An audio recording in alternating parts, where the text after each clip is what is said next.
Ready? Right, so I'd like to talk to you a little bit about homeschooling, because I thought it was a topic that no one else had really touched on yet, so I thought I'd have a look into it.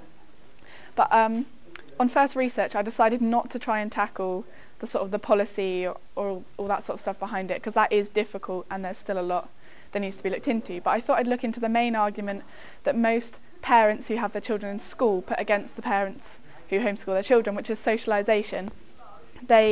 It's kind of quite an accepted view that children who are homeschooled will have problems socialising. So I thought I'd write a blog on it, on how difficult they'd find it, and I tried to research it. There's just no evidence. Like I'd really tried for about an hour, and I couldn't find a piece of evidence that showed that children who are homeschooled really struggle socialising. So I switched blogs, switched sort of ideas, and went down the other route. But I think one of the main things I found that people were getting it wrong with is they were getting the difference between having a social life and socialising confused. Because having a social life and sort of how many friends you have and the activities you do isn't the same as socialisation. So I've got a little sort of definition, and it says that socialisation is the process of learning rules and practices related to the systems of belief and attitudes that allow you to become part of society. So in short, it's the things you learn that allow you to be an independent and kind of socially accepted adult once you're grown up.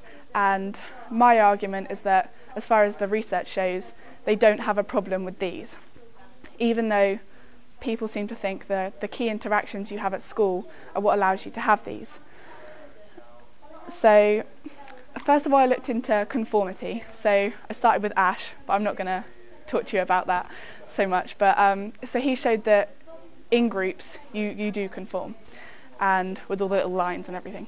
So we know that's the case, and this is therefore more likely, on a basic level, it's more likely to happen in a school surrounded by your peers, and findings have shown that the conformity effects are even worse if you're in groups of people with the same sort of demographics as you, because you can't find a reason why you'd have a different opinion to them. So in school we are very much likely to be conformed. And at this point in my blog I linked it to Sarah's blog, because she's been tackling creativity, which isn't my strong point.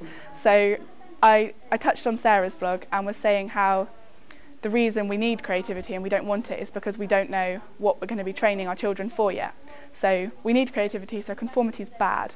So this is one of the reasons why the research thinks that the children who are homeschooled are doing okay, because they have less influences and parents have a little bit more control over keeping their children autonomous to a certain extent. It has shown that we do need a balance though. You don't want children that are really autonomous and not able to work in teams and stuff. So you have to strike the balance, but the balance is easier to control from home than in school, and you can physically see the knock-on effect of things you do, rather than your child coming home from school and not really knowing what it is that's caused the thing that's changed them. They might start acting differently, and you can't pinpoint what it was that caused that. So that's one sort of thing.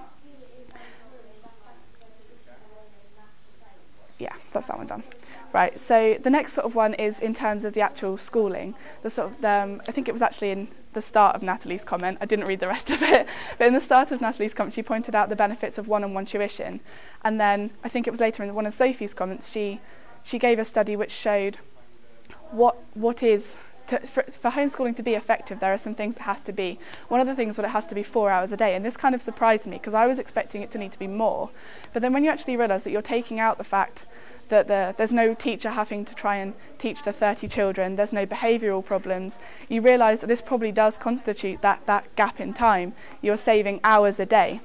Now this time, reading through sort of testimonials of homeschool parents, you can either use this time to teach them more stuff, and therefore they will learn more or get more in, or you can use this time to do all the extracurricular activities that the other parents are saying you don't get the time to do. So you can have them doing sort of part-time jobs, or a lot of the homeschool children are rural and might want to work on the farms and other things that are going to help them towards being good in life rather than just good in school. And they found that parents who homeschooled were more supportive. They were parents who wanted more control over their children's education, and there's been plenty of evidence showing that parents who are better supportive get children with better grades. So in terms of an academic success, these children, even if they were to be in school, would be the children with more supportive parents anyway. And then self-esteem, so sort of going on to Sophie's realm of stuff. I found a really interesting study which really surprised me, that found that they did a self-esteem questionnaire, so it is self-report, but they asked children every year from when they started school to when they finished in what's our year 11 to do this report, and it just dropped.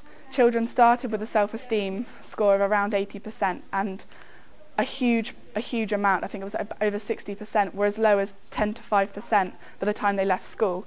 Homeschoolers consistently scored over 90%, and this did not drop. They were 90% when they started, 90% when they left. So, as we were just listening to the talk over there, if children have better self-esteem, they're more innovative, more able to do lots of things, less stressed, and this has a lot of benefits. So, to kind of wrap things up, the evidence shows that there's not really any socialisation problems. And we do need more research in this area, because the studies at the moment a huge amount of them are self-report. And nearly all of the evidence against homeschooling are testimonials from parents that know nothing about it. They're parents who know someone who has a child who homeschools, who doesn't really like it very much, or some of the reasons they gave, they thought parents were homeschooling their children because they thought communities were evil. They thought their religion, they didn't want children to be in because of religion. And when they actually asked the parents of the children who were homeschooled, they just wanted a little bit more control over their child's education. There was no big master plan to overthrow education. They just wanted a little bit more control. And like I said, I haven't really touched on sort of the academic benefits and stuff, but if socialisation is the main problem people are giving, then that's not a problem. So we need to sort of carry on from there. Ta. Any questions? What do you think for your children after?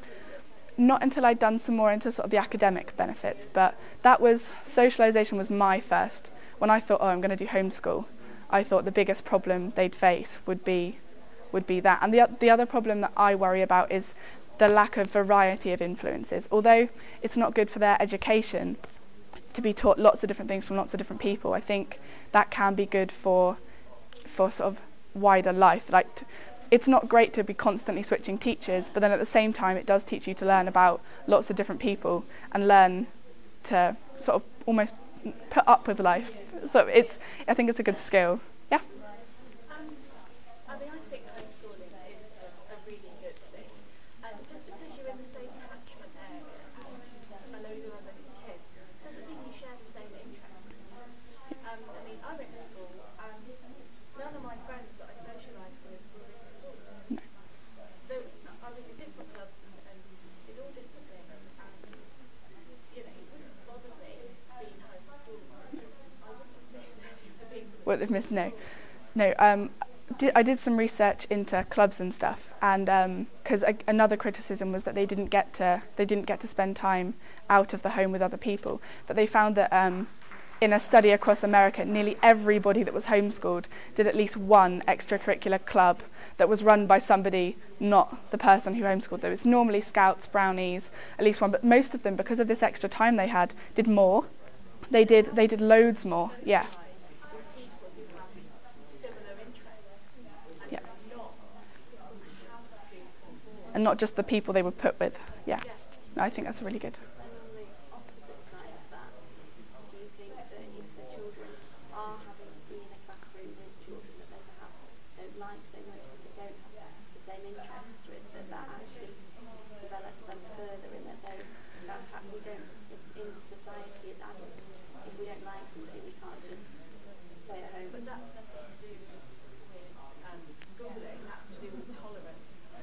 Yeah. I think it depends, because saying that you'd be more likely to like the kids that went to Scouts certainly does not mean you're going to like your whole Scout group. So I think you'll naturally be put in situations throughout life in all the different clubs. It's just that you'd be more likely to share interests and maybe find a really good friend, but you're certainly not going to like all 30 of the people in the activity. You might even not like a lot of the homeschoolers were being homeschooled because the mum had sort of 4 or 5 children. So even within your own families, and we all don't like most of our brothers and sisters at some point in our life. You're going to be with people you don't like, even in the home, I think. Yep.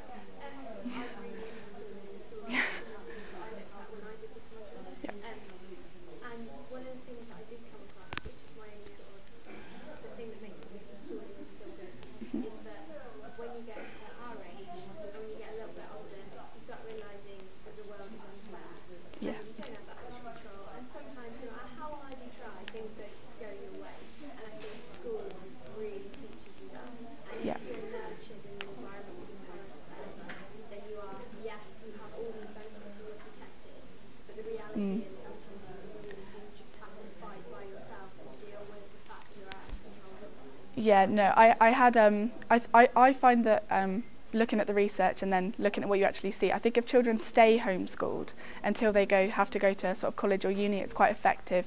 But when I'm working in schools, we had a couple of children who'd come over from Germany who'd been homeschooled and then were put into school, and that's really difficult. I think it does seem to have to be something that you have to kind of do and do it well, not kind of go halfway, because this boy was really struggling with the change. Like, I think it was silly little things like getting changed for PE. He was like, I have to get changed in front of 30. There are girls in here, like, because you just don't realise. Not that it's necessarily a good or a bad thing, but it's very hard for them to get used to that because it's almost not natural. You kind of just get used to it because you're thrown in it from 4. But, yeah. As well, like you said, you haven't really looked into academics, but I just wondered if you found anything like it sounds great, like what you can provide for a homeschool kids, like when they're growing up and stuff. But when they do get to our age and when they do want to start sort of getting jobs and things like that, if they don't have that standardised, like if they don't have GCSEs or whatever like that, have you found They still have to do the same. It all has to be regulated. You can't just sort of do your own thing to a certain extent. And they found that the children who the parents did do it right, they still have to. I think you can get away with not doing things like SATs, but you still have to do GCSEs and A-levels and stuff. Yeah, and they had no problem at all in comparison to public and private school children in getting in, and as many as normally got into the colleges and the unis that they applied for.